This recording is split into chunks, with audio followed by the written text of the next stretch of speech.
জয়গুরু। আজকে ওই সত্যানুসরণেরই অদৃষ্ট চ্যাপ্টারের পরের যে অংশ বা বলতে পারেন পেনাল্টিমেট অংশ, সেটি পাঠ করব এবং ব্যাখ্যা করার চেষ্টা করব। ঠাকুর লিখছেন, পরমপিতার দিকে তাকিয়ে কাজ করে যাও, তার ইচ্ছাই অদৃষ্ট। তাছাড়া আর একটা অদৃষ্ট ফদৃষ্ট বানিয়ে বেকুব হয়ে বসে থেকো না। অনেক লোক অদৃষ্টে নেই বলে হাল ছেড়ে দিয়ে বসে থাকে, অথচ নির্ভরতাও নেই, শেষে সারা জীবন দুঃখে কাটায়।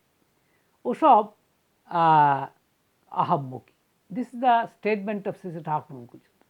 সি সো আবার একবার পড়ছি, বলছেন কাজ করে যাও, অদৃষ্ট ভেবে অদৃষ্ট ভেবে বলছেন পরম পিতার দিকে তাকিয়ে কাজ করে যাও, তার ইচ্ছাই অদৃষ্ট। তাছাড়া আর একটা অদৃষ্ট ফদৃষ্ট বানিয়ে বেকুব হয়ে বসে থেকো না। অনেক লোক অদৃষ্টে নেই বলে হাল ছেড়ে দিয়ে বসে থাকে, অথচ নির্ভরতাও নেই, শেষে সারা জীবন দুঃখে কাটায়। ওসব আহাম্মকি। ইংরেজি করলে দাঁড়ায়, with eyes on supreme father work on, his will is fate. Don't sit foolishly making fate anything else. Many people leave their rudder, sit nonplussed, and think they are without a destiny. Having no reliance, they ultimately pass their whole lives in distress. That is foolishness. আবার বলছি, with eyes on Supreme Father, work on. His will is fate. Don't sit foolishly making fate anything else. Many people leave their rudder, nonplussed, and think they are without a destiny.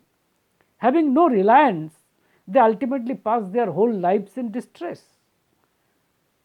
That is foolishness. This is the statement of Shri Thakur Anukulchandra. তিনি এই কথা বলছেন। এখন ব্যাপার হচ্ছেই যে কি বলা হচ্ছে, যে পরমপিতার ইচ্ছাই অদৃষ্ট। তাহলে পরমপিতার ইচ্ছায় যদি আমি চলি, তাহলে আমার অদৃষ্ট নিশ্চয়ই ভালো হবে। It is as simple as that, তাই না? তাহলে অদৃষ্ট যার ভালো, তাদেরকে আমরা কী বলি? ভাগ্যবান লোক। কারণ অদৃষ্টের আর একটা নাম তো ভাগ্য। অনেক রকম নাম আছে, আমি একটা ভিডিওতে আপনাদের বলেওছি, নসিব, কপাল, হ্যাঁ, কিসমত, দেয়ার আর সো মেনি নেমস, ললাট, হ্যাঁ, ভাগ্য। তো ভাগ্য বা অদৃষ্ট বলেই লোকে বেশি বলে। তাহলে যার অদৃষ্ট ভালো সে ভাগ্যবান লোক। কিন্তু জানেন কি ভাগ্যবান লোকের সংজ্ঞা কি? এই সংজ্ঞা আমার ধারণা শ্রী শ্রী ঠাকুর অনুকূলচন্দ্র যা দিয়েছেন, এরকম আর একটি দ্বিতীয় সংজ্ঞা আমি অন্তত আর কোথাও দেখিনি। এটা আপনারা পাবেন আলোচনা প্রসঙ্গে 14 খণ্ডে, একদম প্রথম পাতাতেই, যেখানে ঠাকুর বলছেন, প্রফুল্লদা এসেছেন, প্রফুল্লদাকে বলছেন, দেখ ফরচুন সম্বন্ধে, মানে ভাগ্য সম্বন্ধে আমার একটা আইডিয়া এসেছে, দেখ তো এটা কতটা যুক্তিযুক্ত। তো প্রফুল্লদা বলছে বলেন।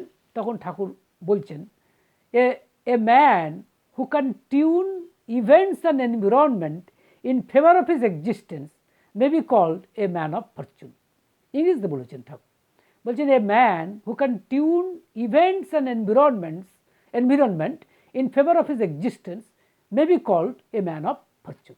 মানে বাংলা করলে দাঁড়ায়, যে ব্যক্তি বা যে মানুষ ঘটনা প্রবাহকে এবং পরিবেশকে তার অস্তিত্বের অনুকূলে আনতে পারে, তাকেই বোধহয় ভাগ্যবান বলা যায়। তাহলে পরমপিতার ইচ্ছাই অদৃষ্ট বলতে কিন্তু এটাই বোঝাচ্ছেন যে কি বোঝাচ্ছেন, যে সেই ভাগ্যবান। তার মানে পরমপিতার ইচ্ছাটা কি? যে সমস্ত ঘটনা তা প্রতিকূলই, অনুকূলই হোক আর প্রতিকূলই হোক, সব কিছুকে এবং পরিবেশকে নিজের অস্তিত্বের অনুকূলে, অস্তিত্ব মানে নিজের বাঁচা বাড়ার অনুকূলে যে আনতে পারে, সেই ভাগ্যবান লোক। অবশ্যই আমি নিজে মনে করি তার সর্বোৎকৃষ্ট উদাহরণ হচ্ছেন শ্রী ঠাকুর অনুকূলচন্দ্র নিজে। হ্যাঁ, তিনি নিজে সমস্ত প্রতিকূল পরিবেশকে ডেফিনেটলি তার অস্তিত্বের, অর্থাৎ বাঁচা বাড়ার এবং পার্টিকুলারলি মানুষের বাঁচা বাড়ার মানে অনুকূলে আনতে পেরেছিলেন। সেই অর্থে ঈশ্বরই হচ্ছেন সবচেয়ে ভাগ্যবান, কোনো সন্দেহ নেই। হ্যাঁ, তো যাই হোক, কিন্তু সেটা তিনি করেছিলেন। তো এখন পরমপিতার উপর ঠাকুর বলছে নির্ভর করো, পরমপিতার উপর নির্ভর করে কাজ করে যাও। কিন্তু সমস্যা হচ্ছে আমাদের তো নির্ভরতা নেই। আছে কি? আমরা নির্ভরতা নেই বলেই সারা জীবন দুঃখে কাটায়। একটা উদাহরণ দিচ্ছি আপনাদের। কালীষষ্ঠী বামল একজন ছিলেন, তিনি ঠাকুরের যে পাবনা আমলের হিমায়তপুরেও ছিলেন, পরবর্তী ক্ষেত্রে দেওঘরেও ছিলেন। তো তিনি তার একটি ছেলের বউ অসুস্থ, তা তখন এমন বড় অসুখ কিছু নয়, সাধারণ অসুখ। তো কিছুদিন পরে ঠাকুরকে বলছেন, কারণ ঠাকুর তো রেডিলি অ্যাভেলেবল, তাই ঠাকুরকে এসে বলছেন, ঠাকুর আমার ছেলের বৌমা, আমার বৌমা ছেলের বউ অসুস্থ, কী করব? ঠাকুর একটা আশ্চর্য কথা বললেন সুরেশের আবার বিয়ে দে, মানে তোর ছেলের আবার বিয়ে দে।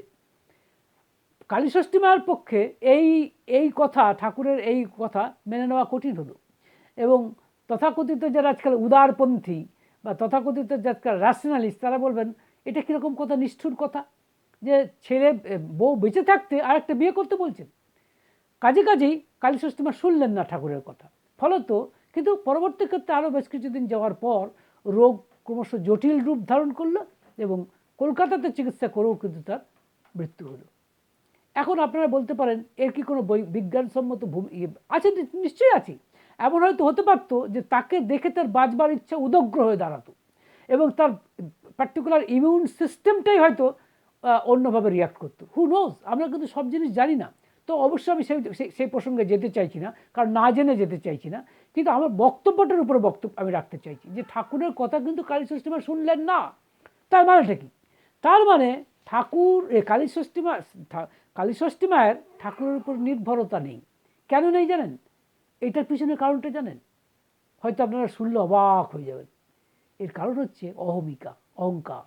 কারণ কালীষষ্ঠী মা তার নিজের বুদ্ধিকে ঠাকুরের বুদ্ধির চেয়ে বেশি উপরে স্থান দিচ্ছেন বলেই ঠাকুরের কথা শুনলেন না। হয়তো উপর আপনারা বলতে পারেন এটা নির্মমতা, এটা নিষ্ঠুরতা, এই জন্যই হয়তো কালীষষ্ঠী মা এটা করলেন না, এসব বলতে পারেন।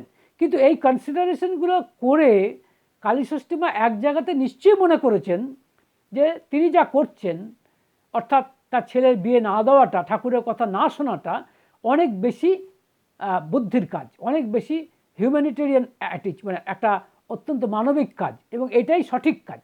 তার মানেই কোথাও না কোথাও তিনি ঠাকুরের উপর নির্ভরতা তার নেই, ঠাকুরের বুদ্ধির উপরে তার নিজের বুদ্ধিকে উপরে স্থান দিয়েছেন। এটা কিসের পরিচয়? এটা অহংকারের পরিচয়। এটাই আমরা করে থাকি। This is travel with us. এখন তখনই হয় সমস্যা। হ্যাঁ, তো যে জন্য এবং ভগবান বলছেন, এবং যাদেরই দেখবেন অহংকার আছে তাদের মনটা চঞ্চল হয়, হতেই হবে। এমনকি অর্জুন যখন প্রথম দিকে তিনি যখন আমরা লক্ষ্য করে দেখছি, তিনি যখন পারছেন না মানে করতে, তখন তিনি সরাসরি বলছেন, তখন তো চঞ্চল, তখন ঈশ্বরকে পুরোপুরি তিনি ধরতে পারেননি, শ্রীকৃষ্ণকে। তাই তিনি বলছেন, চঞ্চলং হি মনঃ কৃষ্ণ প্রমাথি বলবৎ দীর্ঘম তস্যাহং নিগ্রহং মন্যে বায়রিব সুদুষ্করম। এর অর্থ হচ্ছে ষষ্ঠ অধ্যায়ের গীতাতে 6ষ্ঠ অধ্যায় 34 নম্বর শ্লোক, যেখানে ভগবান শ্রীকৃষ্ণ বলছেন, ভগবান শ্রীকৃষ্ণকে অর্জুন বলছেন, কি বলছেন? যে now see, my mind is very turbulent, obstinate, strong, and I find or I consider its control as greatly difficult as of wind. মানে বাতাসকে যেমন একটু সরিয়ে দিলে সেই বাতাস শূন্য স্থানে বাতাস আবার চলে আসে, সেরকম মনকে আমি শান্ত করতে পারছি না। কিন্তু উনি হয়তো জানেন না এর পিছনে কারণ হচ্ছে অহমিকা। কারণ চঞ্চল মনে রাখবেন, কোনো ভালো ডিসিশন নেওয়া যায় না। রাইট ডিসিশন, গুড ডিসিশন, সঠিক সিদ্ধান্ত চঞ্চল মনে নেওয়া যায় না। তাই অর্জুন কিন্তু চঞ্চল কেন? তার পিছনের কারণ হচ্ছে প্রবৃত্তির অভিভূতি, অর্থাৎ অহংকার। সেই যে, কিন্তু এটা উপায় দিচ্ছেন অবশ্য ভগবান শ্রীকৃষ্ণ। 6ষ্ঠ অধ্যায়ের 35 নম্বর শ্লোকে তিনি বলছেন, অসংশয়ং মহাবাহো মনো দুর্নিগ্রহম চলম অভ্যাসেন তু কন্তেয় বৈরাগ্যেন চ গৃহ্যতে। এর অর্থটা হচ্ছে, দেখো অর্জুন, এটা তুমি ঠিকই বলেছো যে মন খুব চঞ্চল, এই মনকে শান্ত করা খুব কঠিন, কিন্তু অভ্যাস যোগের মাধ্যমে এবং বৈরাগ্য যোগের মাধ্যমে এটা সম্ভব। তিনি কি বলছেন? Undoubtedly the mind is untractable and very difficult to control, but then he also assures us that but through sustained practice and detachment, you can bring your mind under control. This is the statement of Lord Krishna. এখন চঞ্চল মনের সমস্যাটা হচ্ছে কি, চঞ্চল মনে কিন্তু আমরা অসংযত মন হলে আমরা সঠিক সিদ্ধান্ত নিতে পারি না, কারণ তখন তার চঞ্চল মনে ঈশ্বরের সঙ্গে আমাদের যোগ হয় না, তাই যোগযুক্ত হতে পারি না। যোগযুক্ত হতে পারি না বলেই, যদি যোগযুক্ত হতে পারতাম তাহলে অদৃষ্ট আমার কাছে দৃষ্ট হতো, তখন আর অদৃষ্ট থাকতো না। যেটা অদৃষ্ট মানে কি, আনসিন, যেটা আমি দেখতে পাচ্ছি না, সেটা আমি দেখতে পেতাম যদি যোগজভাবে যুক্ত হতে পারতাম। এই জন্যই বলে আমি ইন্দ্রিয়জ পারসেপশন, ইন্দ্রিয়র দ্বারা, চোখের দ্বারা বা যা দেখছি, কানের দ্বারা যা শুনছি, সেটাকে ইন্দ্রিয়জ বলতে পারেন, ইন্দ্রিয়জ দর্শন বা ইন্দ্রিয়জ শ্রবণ। কিন্তু এর বাইরেও একটা জিনিস আছে, যোগজ দর্শন, যোগজ শ্রবণ। যোগজ মানে তার সাথে যুক্ত হলে যে জিনিস দেখতে পাওয়া যায়, যে জিনিস শোনা যায়, সেটা কিন্তু আলাদা, কিন্তু সেটা চঞ্চল মনে হয় না। তার জন্য আগে শান্ত মন, এবং শান্ত মন হওয়ার জন্য আগে যেগুলো বলা ভগবান শ্রীকৃষ্ণ যেটা বললেন, অভ্যাস যোগ এবং বৈরাগ্য যোগের দ্বারা সেটি সম্ভব। এখানে ভগবান শ্রীকৃষ্ণ কী বলছেন, ওই 6ষ্ঠ অধ্যায়ের 36 নম্বর শ্লোকে ভগবান শ্রীকৃষ্ণ বলছেন, অসংযত আত্মনা যোগো দুষ্প্রাপ ইতি মে মতিঃ বশ্যাত্মনা তু যততা শক্য অবাপ্তুম উপায়ত।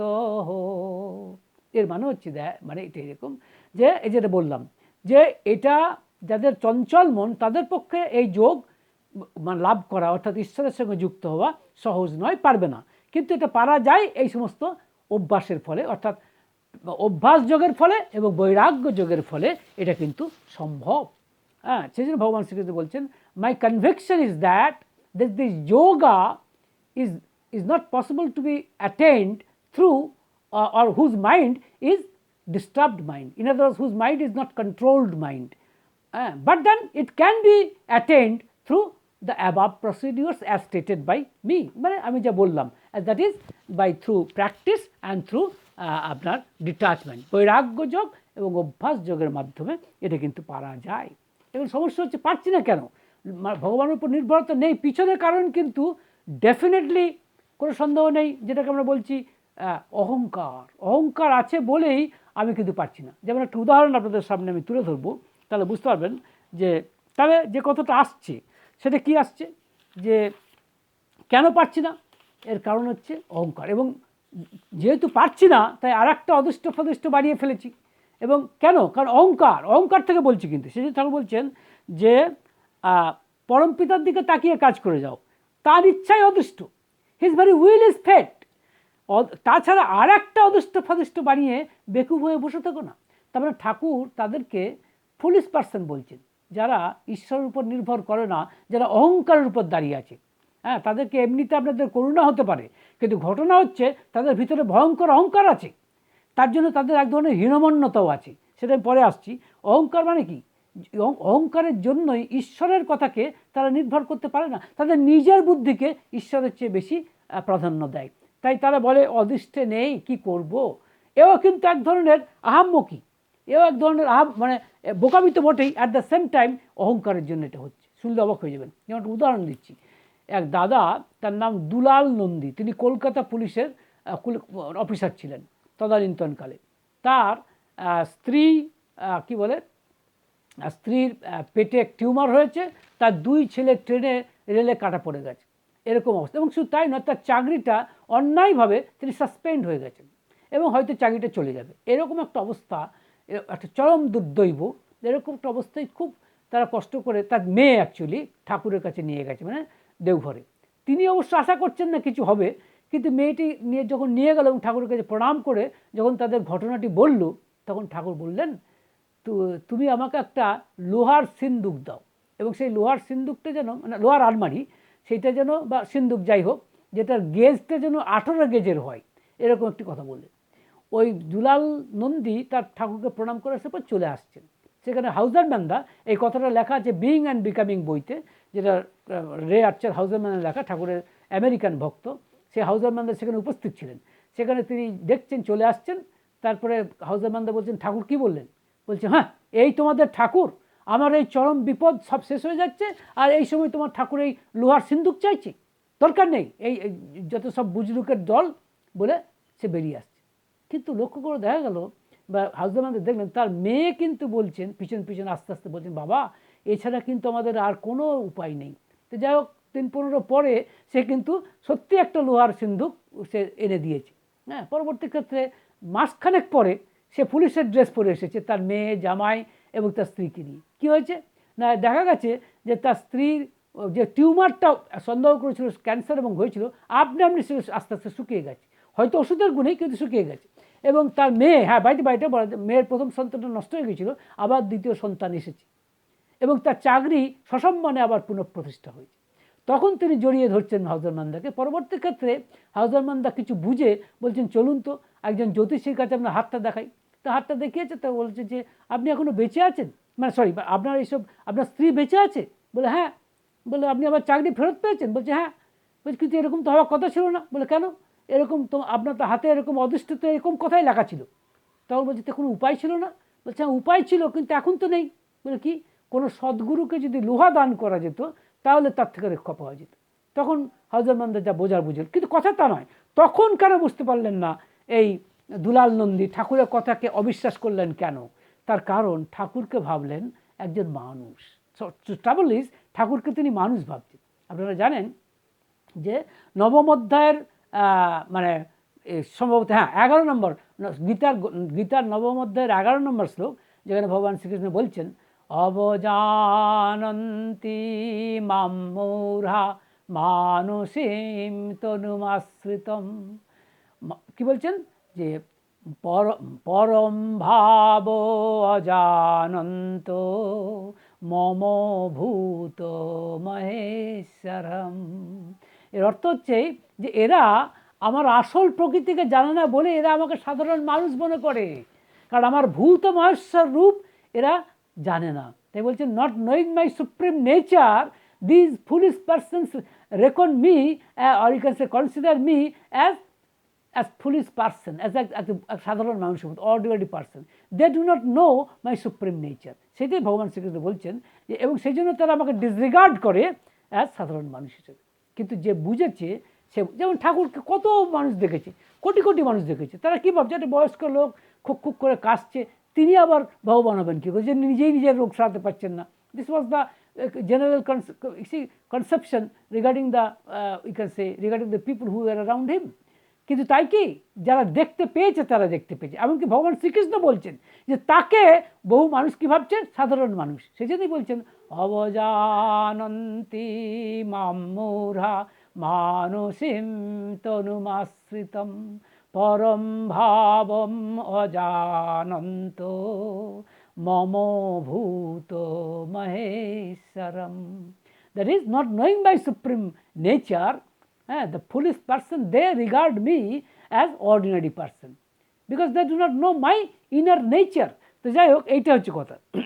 কারণ because I have taken a human form, যেহেতু আমি এক মানুষ রূপে এসেছি, সেই জন্য তারা বুঝতে পারছে না। যাই হোক, কিন্তু ঠাকুর তো জানতেন এই দুলাল নন্দীর প্রারব্ধ কী, অর্থাৎ পূর্বজন্মে যে মানে যে খারাপ কাজ সে করেছে তা সবই জানা আছে। আপনারা জানেন চতুর্থ অধ্যায়ের 5 নম্বর শ্লোক গীতার, যেখানে ভগবান শ্রীকৃষ্ণ বলছেন, মানে যখন অর্জুনকে বলছেন অব্যয় যোগ শেখাচ্ছেন, তখন বলছেন আমি এটাকে ইক্ষ্বাকুকে শিখিয়েছিলাম, মনুকে শিখিয়েছিলাম। বলছি বলেন গীতা তো কবে মরে ভূত হয়ে গেছে।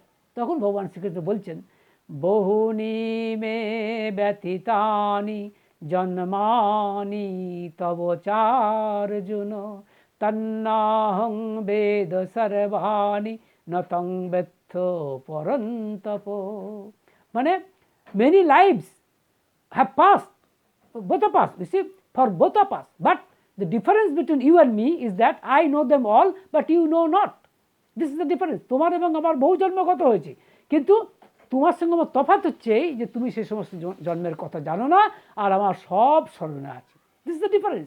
কিন্তু সাধারণভাবে ওই দুলাল নন্দীর পক্ষে এত শব্দ বোঝা সম্ভব নয়, কিন্তু এটা স্বীকার করতে হবে। তার মানে দুলাল নন্দী ঠাকুরের বুদ্ধিকে ঠাকুরের বুদ্ধির উপরে নিজের বুদ্ধিকে, নিজের ধারণাকে স্থান দিয়েছে। তাহলে এটিকে এক ধরনের অহংকার নয়?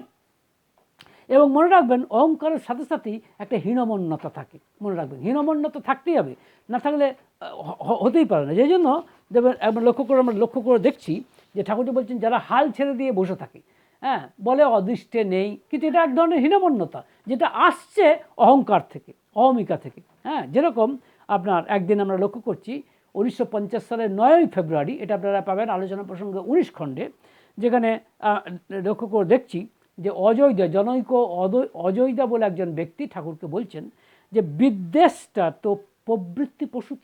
আমরা যে মানুষের সঙ্গে মানুষের বিদ্বেষ করি, মানে পছন্দ করি না, দেশ করি, রাগ করি, এটা তো মূলত এটা তো প্রবৃত্তি এক ধরনের। তখন ঠাকুর উত্তর দিচ্ছেন যে বলছেন নিজের প্রবৃত্তির অভিভূতির অন্তরায় যাকে মনে করে মানুষ, তার প্রতি তার একটা আক্রোশ হয়, ঠাকুর বলছেন। হ্যাঁ, এবং বলছেন এই গীতারই কথাকে উদ্ধৃতি করে বলছেন কামাত ভবতি ক্রোধ, ক্রোধাৎ ভবতি সম্মোহ, এটা বলছেন। এবং তারপরেই বলছেন দেবদত্ত যেমন বুদ্ধদেবের বিরুদ্ধে গিয়েছিল, এবং আরও বলছেন শিশুপাল ভগবান শ্রীকৃষ্ণের বেশভূষাকে মানে নকল করত, ভগবান শ্রীকৃষ্ণের মানে কায়দা কানুনকে নকল করত, এবং সে ভগবান শ্রীকৃষ্ণের চেয়েও নিজেকে বড় ঠাকুর বলে দাবি করে বসেছে। এর কারণ কি? ঠাকুর বলছেন হীনমন্যতা, ইনফেরিয়রিটি কমপ্লেক্স। ডিফিকাল্টিজ দেখুন, কোথায় একটা সামান্য কথা বললেন যে পরম পিতার দিকে তাকিয়ে কাজ করে যাও, আর একটা অদৃষ্ট ফদিষ্ট বানিয়ে বেকুব হয়ে বসে থেকো না। হ্যাঁ, অনেকে অদৃষ্টে নেই বলে হাল ছেড়ে দিয়ে বসে থাকে, এদিকে নির্ভরতাও নেই, সারা জীবন দুঃখে কাটায়। মুশকিল। তাহলে দেখুন এই কথার মধ্যে কত গীতার কথা এসে যাচ্ছে দেখুন তো। যে কারণে আমি বলতে চাই, এবং বারবার আমার মনে হয়েছে যে সত্যানুসরণটার যে নবগীতা, তাতে আমার অন্তত কোনো সন্দেহ নেই। বিকজ ইউ ক্যান সে, আমরা দেখছি মানে বারবার গীতার বিভিন্ন শ্লোকগুলো এই কথার মধ্যে মানে আবর্তিত হচ্ছে। That's for sure. যেমন এই যে বলছিলাম হীনমন্যতার কথা, লক্ষ্য করে দেখুন কি হীনমন্যতা হচ্ছে কেন। তার কারণ প্রথমত আমি যেটা বললাম, ভগবানের বুদ্ধিকে যদি ছোট করে দেখা হয়, ভগবানের কথাকে যদি ছোট করে, নিজের বুদ্ধিকে যদি বড় করে দেখা হয়, যেমন কালীষষ্ঠী দেখিয়েছিল, যেমন দুলাল নন্দী দেখালো, কিন্তু পরবর্তী ক্ষেত্রে তার মেয়ের জন্য সেটা অন্যরকম করলো বলে দুলাল নন্দী পার পেয়ে গেল, কিন্তু কালীষষ্ঠী মায়ের ছেলের বউ আর বাঁচল না। কিন্তু এর মূলে কী রয়েছে? অহমিকা। এটাই হচ্ছে প্রবৃত্তি, তাই না? প্রবৃত্তি 6 রকমের আপনারা জানেন, এটাই হচ্ছে প্রবৃত্তি। এখন মুশকিল হচ্ছে যে এই প্রবৃত্তি থেকে যদি যেতে হয়, প্রবৃত্তি থেকে বেরিয়ে আসতে হয়, তাহলে কী করতে হবে? বৃত্তাধীশকে ধরতে হবে। সহজ কথা, বহু ভিডিওতে আমি বলেছি আপনাদের, আবার বলছি, এবং তার সাথে যুক্ত থাকতে হবে। তার সাথে যদি যুক্ত না থাকেন তাহলে আমাদের ভাবনাটাও ঠিক হয় না, এবং হীনমন্যতা পেয়ে বসে, যেটা ভগবান শ্রীকৃষ্ণ বলছেন। এটা বলছেন আপনার 2য় অধ্যায় 66 নম্বর শ্লোকে ভগবান শ্রীকৃষ্ণ বলছেন, এবং অত্যন্ত পপুলার শ্লোকও বটে, নাস্তি বুদ্ধি অযুক্তস্য ন চ অযুক্তস্য ভাবনা ন চ অভাবয়ত শান্তি অশান্তস্য কুতঃ সুখম। আবার বলছি, নাস্তি বুদ্ধি অযুক্তস্য ন চ অযুক্তস্য ভাবনা ন চ অভাবয়ত শান্তি অশান্তস্য কুতঃ সুখম। তার মানেটা হচ্ছে যে for the unsteady person, unsteady মানে who does not have a controlled mind, হ্যাঁ, যার মন শান্ত নয়, যার, তাহলে কী হচ্ছে, ফর অ্যান আনস্টেডি পারসন কী বলছে, দ্যার ইজ নো মেডিটেশন, তার কোনো ধ্যান হয় না। এবং for the unsteady man and for the unmeditative man there is no peace, তাদের কোনো শান্তি নেই। And how there can be happiness without peace, শান্তি ছাড়া সুখটা থাকবে কোথায়? এটা ভগবান শ্রীকৃষ্ণের কথা। গীতা আপনার 2য় অধ্যায়ে 66 নম্বর শ্লোকে আমরা দেখছি যে শান্তি বলে না, সারা জীবন দুঃখে কাটাচ্ছে। কেন? কি বলছে? অদৃষ্টে নেই, হাল ছেড়ে দেব। সে জানে না এর পিছনের কারণ কি। আবার বলছি, উপসংহার পর্বে আমি আপনাদের এই কথাটাই বলতে চাই যে এই সত্যানুসরণে অদৃষ্ট চ্যাপ্টার সম্পর্কে মনে হতে পারে এই চ্যাপ্টারটা কথাগুলি সহজ, তা নয়। কথাগুলির পিছনে এক মহাসত্য লুকিয়ে আছে। সেই সত্যটা হচ্ছেই যে যারা বলছে আমার অদৃষ্টে কিছু নেই, আমার অদৃষ্টে নেই তাই হাল ছেড়ে দিয়ে বসে আছে, সারা জীবন দুঃখে কাটাচ্ছে, তারও কিছু দোষ আছে। দোষ হচ্ছে সে তার নিজের বুদ্ধিকে ঈশ্বরের বুদ্ধির উপরে স্থান দেয়, অর্থাৎ তার অহমিকা আছে, তার অহংকার আছে এবং অহংকার প্রসূত হীনমন্যতাও হয়। এই হীনমন্যতার দরুন মানুষ যখন ভালো কথা বলে সে শুনতে চায় না। এটাও একটা কথা। কিন্তু দেখবেন অনেক ভালো মানুষ আছেন যারা ভালো কথা বলে, কিন্তু তার মনে সেটা মানে তার অ্যাকসেপ্টেন্স নেই, গ্রহণ করতে পারছে না। তার কারণ সে ওই অহংকার এবং হীনমন্যতায় ভুগছে। কি বিচিত্র যে দেখুন, এই কথার থেকে কোথায় চলে এলো, তাই না? তো দেখুন, এই অংশের অন্তত মানেটা হচ্ছে এই যে তাহলে পরমপিতার ইচ্ছায় কাজ করে যাও, পরমপিতার ইচ্ছা থেকেই অদৃষ্ট ধরো। হ্যাঁ, হতে পারে অনেক অসুবিধা, সঙ্গে সঙ্গে তুমি যে ইউইল গেন, আপনি লাভ পেয়ে যাবেন তা তো নয়। হ্যাঁ, যেমন ধরুন ওই দুলাল নন্দী ঠাকুরের কথাটা শোনার কি সব একবার 7 দিনের মধ্যেই সব হয়ে গেল তা তো নয়। 1 মাস, 1.5 মাস, 2 মাস, 3 মাস লেগে গেল। তারপরে ঘটনাটা আস্তে আস্তে ঘটছে। সো কিন্তু সে যদি মনে করে তো হচ্ছে না, তো এভাবে হয় না। কারণ হচ্ছে এটাই যে কিন্তু যদি চলে, সামাও সে চলেছিল তার মেয়ের কথাতে হোক বা যাই কথা যে কারণে হোক চলেছিল বলে ধীরে ধীরে এটা ঘটল। তার জন্য ধৈর্য চাই। কারণ আবার বলছি, ঠাকুরের এই বাণীটাকে মানতে হবে, করে দিতে পারবে না কেউ, করতে হবে তোমাকে। কৃতির সাথে ধৃতি নিয়ে অনুশীলনী আবেগে আপনাকে করতে হবে। ভগবান যতই দয়ালু হন, তিনি কিন্তু আপনার হয়ে কিছু করে দিতে পারবেন না, এক রত্তিও করে দিতে পারবেন না। হ্যাঁ, তিনি পথ দেখান, he shows the way, but if I do not follow his instructions, if I do not follow his avenue, then he is helpless. তাহলে তিনি কিন্তু একেবারেই তার কিছু করার থাকে না। সুতরাং এই সমস্ত কথা ভেবে আমরা যেন তার পথে সেইভাবে এগিয়ে যাই, অদৃষ্ট ফবিষ্ট না দেখে পরমপিতার ইচ্ছায় কাজ করে যায়। যা হবার সেইটুকু ভেবে যদি কেউ কাজ করে যায়, ফল অবশ্যম্ভাবী। ভালো থাকবে। জয়।